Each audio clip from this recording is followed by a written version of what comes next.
Assalamualaikum warahmatullahi wabarakatuh. Selamat datang di talk show Rujak, Ruang Remaja Kekinian. Bersama saya, Fikri Argadiaksa. Hari ini kita akan bincang-bincang santai nih guys, tapi sedikit serius tentang permasalahan di Indonesia yang sedang hangat-hangatnya, yaitu adalah seks bebas. Seks bebas merupakan perhatian yang sangat besar di kalangan remaja saat ini. Dari data yang sudah kita peroleh, banyak sekali peningkatan dalam tahun-tahun terakhir. Oleh karena itu, penting untuk membahasnya, untuk mencari tahu cara yang preventif, dan juga untuk mencegah bagaimana generasi selanjutnya menjauh dari hal ini. Untuk membahas topik ini lebih dalam, mari kita undang tamu spesial kita, yaitu Fatan dan juga Harisma. Oke.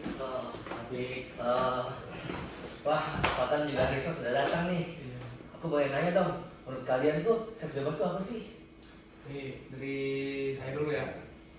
Jadi menurut saya itu seks bebas itu adalah hubungan seksual yang dilakukan oleh dua orang di luar pernikahan dan tidak tercatat dalam hukum maupun secara agama. Jadi sangat buruk lah gitu seks bebas itu. Kalau menurut saya sendiri sih, seks bebas itu adalah sebuah istilah untuk aktivitas seksual yang dilakukan di luar pernikahan atau komitmen panjang. Jadi seks bebas ini seakan-akan hanya untuk kesenangan semata. Jadi bisa pasangan berganti-ganti, terus juga pokoknya karena nggak ada komitmen panjang inilah, ini tuh dampaknya tuh negatif. Iya, benar. Kalau menurut kalian nih, kenapa sih permasalahan seks bebas ini sangat relevan untuk kita di kalangan remaja? Seperti yang kita lihat nih, akhir-akhir ini banyak berita-berita tentang kasus-kasus seks bebas ataupun juga pemerkosaan gitu. Nah, kenapa relevan? Karena di zaman kita ini, tentunya di umur-umur kita sekarang, SMA tahun terakhir ataupun jenjang kuliah, baik terjadi karena efek dari globalisasi ya, dari informasi yang begitu cepat kita dapat, sehingga anak-anak muda zaman sekarang tuh sedikit untuk menyaring yang baik-baiknya aja gitu, sehingga terpengaruh untuk melakukan hal-hal seperti itu. Itu menurut saya. Kalau menurut saya juga ini tuh ada peran orang tua juga di sini.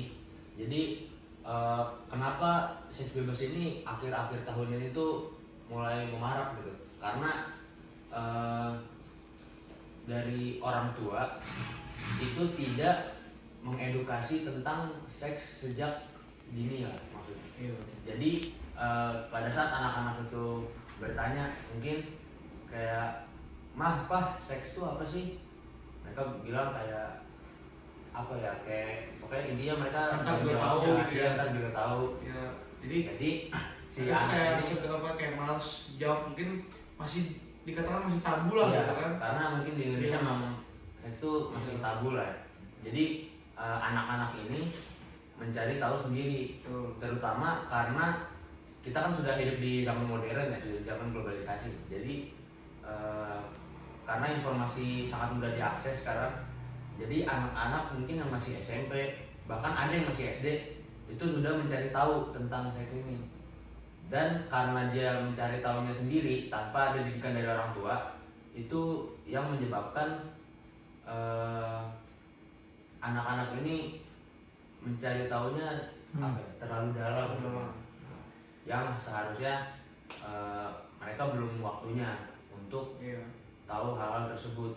Jadinya mereka ntar penasaran sendiri, Iya. pengen ngerasain sendiri, Nyoba jadinya ya. jadi cuma Emang edukasi dari orang tua ini memang penting banget ya, dari sejak dini gitu.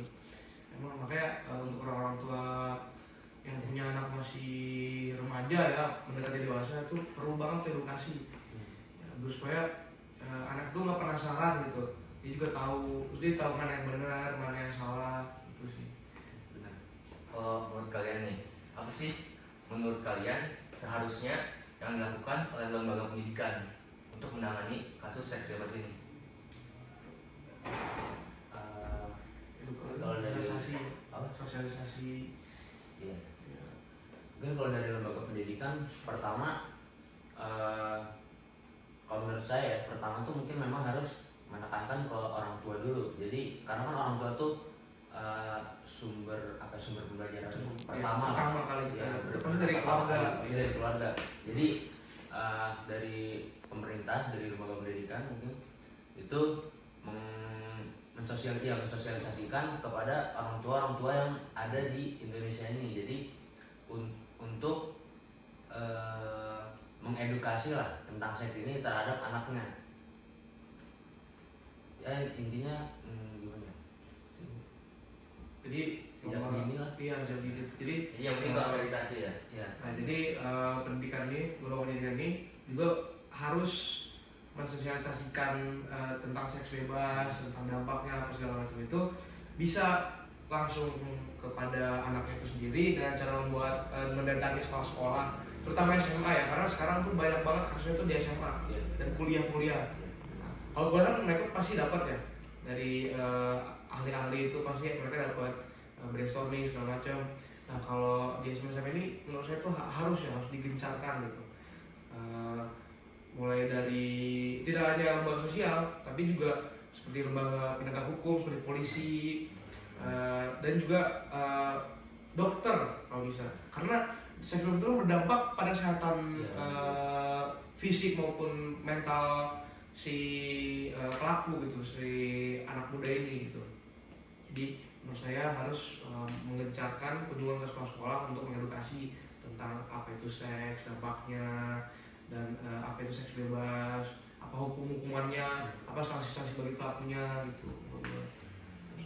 Karena kan kalau emang diedukasi dari orang tua tuh mungkin sejak awal kayak anak-anak tuh kayak misal orang tuanya langsung nih ngasih tahu ke anaknya tanpa ada menganggap itu hal tabu lah.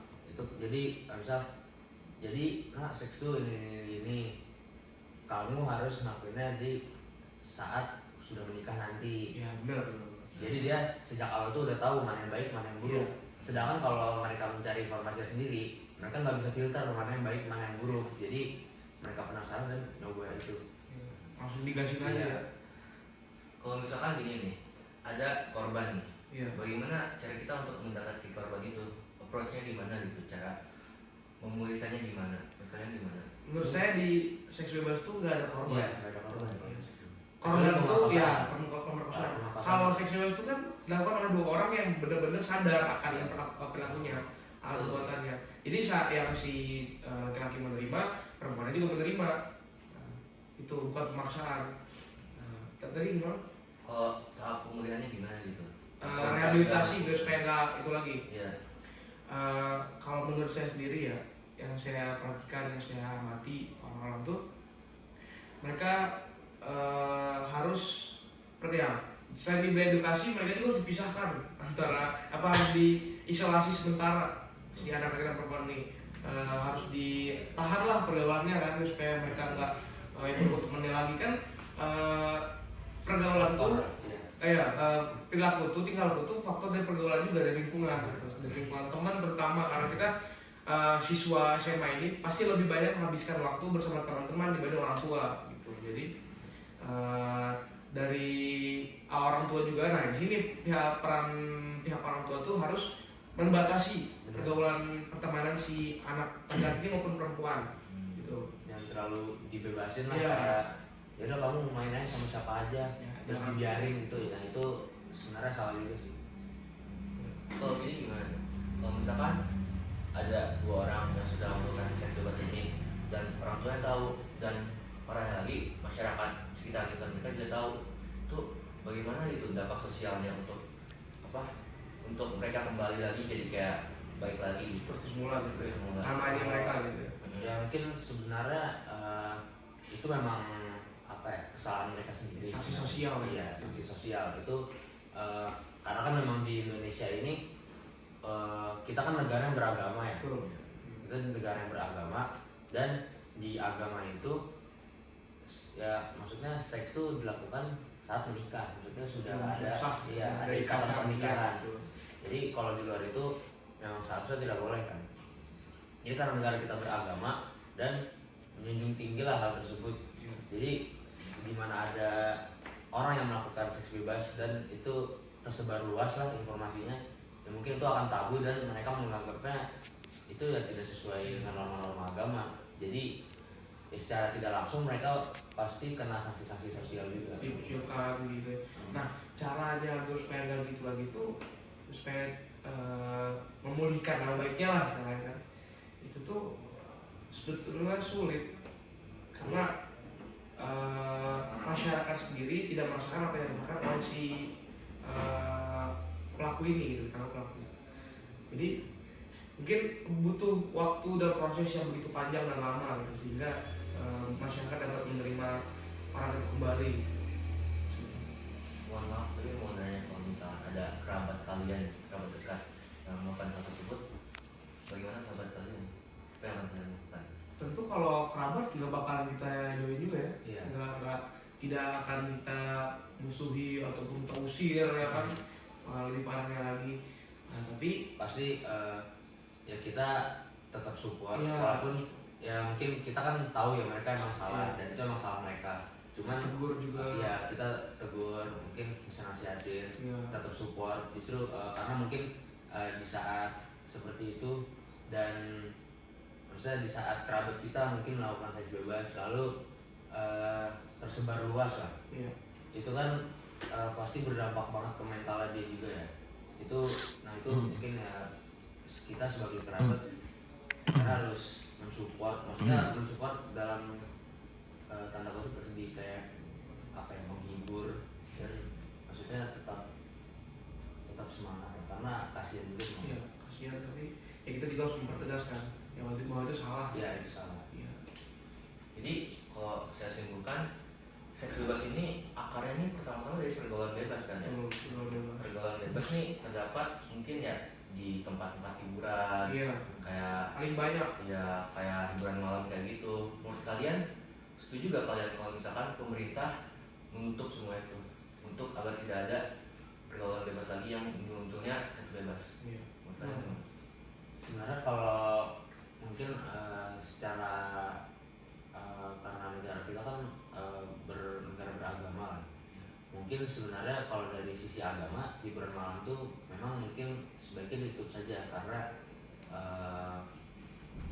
apa ya, mungkin bisa dibilang banyak negatifnya. Ya, lebih banyak negatif daripada yang positifnya. Tapi kan kita ini apa ya, bukan, walaupun mayoritasnya mungkin Islam, Bukan negara tapi Islam. bukan negara Islam. Jadi Iya.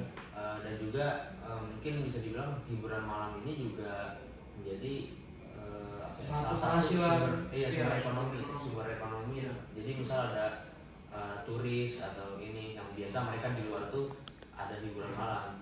Sedangkan kalau mereka ke Indonesia ntar nggak ada hiburan malam, jadi orang-orang nggak ada ke Indonesia gitu mungkin. Iya. Tapi di Indonesia ini masih mendingan lah dibanding negara-negara Iya, lain ya. iya. Jadi cuman paling saya sebutin contoh-contohnya yaitu kota Jakarta, tuh kota Jakarta, Bali, Surabaya gitu. Bahkan di kota saya aja sedikit gitu, paling ada cuma 2 atau 3 outlet lah gitu kan. Jadi kan kalau menurut saya mungkin lebih bukan ditutup kali ya, tapi pembatasan umur ketat. Betul, betul, Jadi betul. pembatasan umur ketat. Iya. Jadi mungkin